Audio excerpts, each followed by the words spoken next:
புதிய ஏற்பாட்டு சபை யாரெல்லாம் அடைக்கலத்தை கொடுத்துச்சுன்னா, இயேசுவின் நாமத்தை பற்றி கொண்டிருந்த வடக்கு, கிழக்கு, தெற்கு, மேற்குன்னு எல்லா திசைகளிலும் எல்லா தேசங்களிலும் இருந்து இயேசுவை நோக்கி பார்த்த அத்தனை ஜனங்களையும் அவர் என்ன பண்ணாரா, மீட்டு புது வாழ்வை அவர்களுக்கு தந்துள்ளினார். அதான் யாரு? நாம இயேசுவை ஏற்றுக்கொண்டோம். அவர் நம்மை சத்துரும் கைக்கு நீங்களாக்கி நம்ம மீட்டார். என்ன நடந்துச்சா நம்ம வாழ்க்கையில்?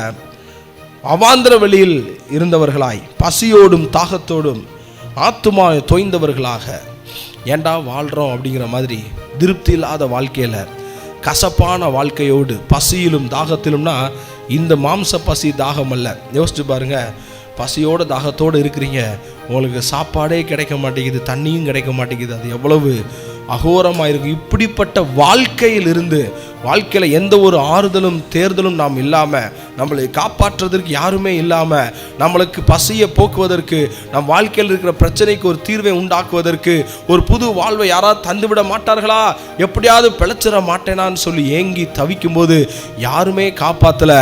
ஆனால் இயேசு வந்து நம்மை காப்பாற்றி புது வாழ்வை தந்து நிற்க வைத்திருக்கிறாரே. புதிய ஏற்பாட்டு விசுவாசிகள் நம்மை குறித்தான் சொல்கிறது, தங்கள் ஆபத்திலே கர்த்தரை நோக்கி கூப்பிட்டார்கள், அவர்கள் இக்கட்டுகளில் இருந்து அவர்களை விடுவித்தார். இக்கட்டிலிருந்து கர்த்தர் நம்மை விடுவிக்கிற தேவன்.